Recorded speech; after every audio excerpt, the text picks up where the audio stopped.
Hey Aries Collective, welcome to your quick read of your most toxic trait and how you can utilize it for your highest good. Okay, interested in a personal read? My email is located in my TikTok and YouTube bio. Also, feel free to DM me if it's that serious and you don't feel like looking for the email.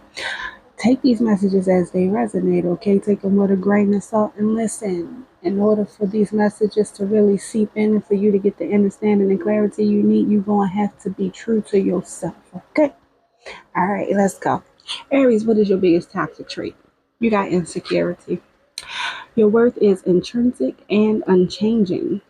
Doubt, uncertainty, anxiety. You also have fear. Face your darkness. It's the only way to find the God in light. Anxiety, apprehension, phobia. All right, listen. So, Aries, your biggest toxic trait is fear and anxiousness, okay? A lot of y'all could get up in your head a lot, wondering about the possible outcomes of certain situations, maybe a lot of situations, maybe worrying about the possible outcomes of your life in general, if it's going to go the way that you automatically had it planned or that you would hope for it to.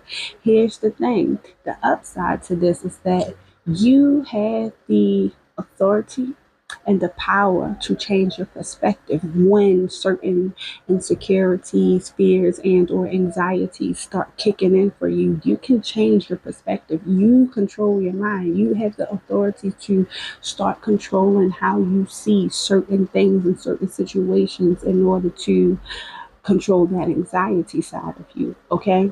Now the downside here is that instead of you allowing things to unfold naturally and naturally come to you and you be in that energy of attracting, sometimes you can step outside of your attracting energy and go into overwhelmingly praying and wondering and thinking about when something is going to happen for you or how something is going to happen for you. And it kind of delays the process of things working for you because now the universe is picking up on your frequency of rushing, and with rushing, it throws the algorithm off in the universe. I know it may sound crazy to some of you, but it does.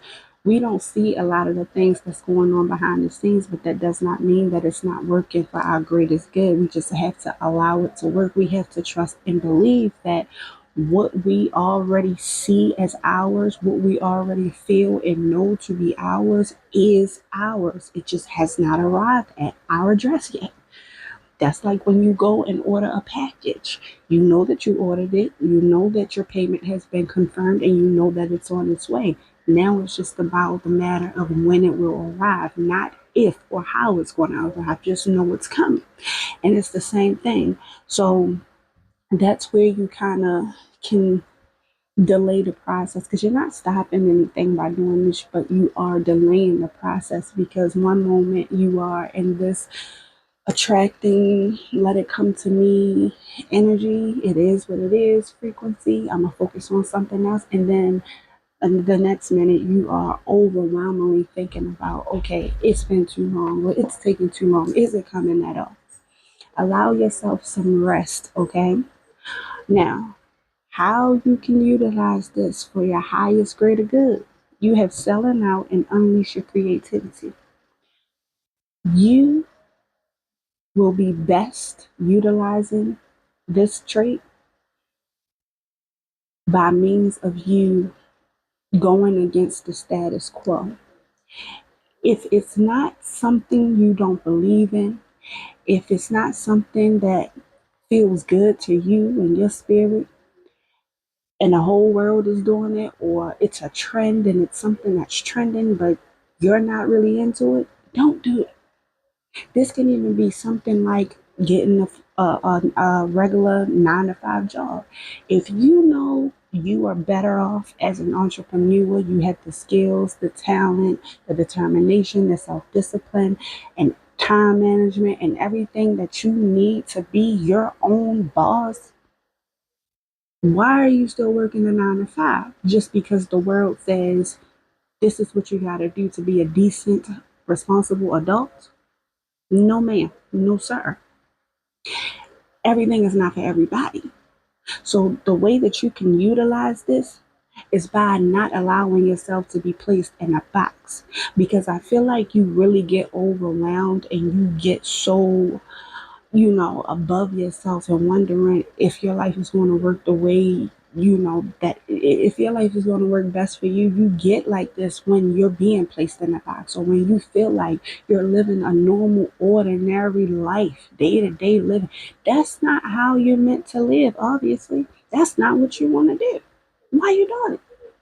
Granted, becoming an entrepreneur or stepping out on faith takes a lot of faith, or even faith the size of a mustard seed.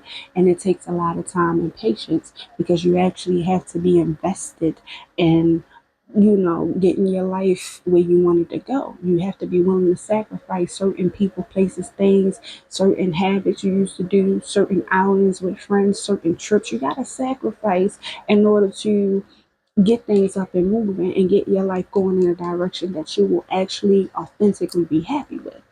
That's what comes with it. Everything comes with something, though. So, what are you willing to sacrifice for what you want? Okay? So, that's what it is. You don't have to sell out to make it. You don't. I don't care who tells you you do. Let those people who feel like they're willing to go and embarrass themselves in front of millions of people just for the money, the likes, and the views and the fame, let them have that. If that's what don't suit you, if you ain't that, don't do it. Okay? Stop allowing people to get in your head. Stop sizing your life up with other people's lives, because everything is not what it seems. I've been telling y'all this for a while now. Listen, be true to you, and that is how you're going to be able to turn this trait into your power. Okay? Go off of your spirit, not the rest of the world's. It's their life and it's your life. They gotta live theirs like you gotta live yours. Live it for you. I hope this helped y'all. Interested in a personal read, you know where to find me. I mentioned it at the beginning of this video, or DM me if you would like. Until next time, Aries, I hope y'all got some clarity and insight. Wishing you the best. Love, life, peace. Bye.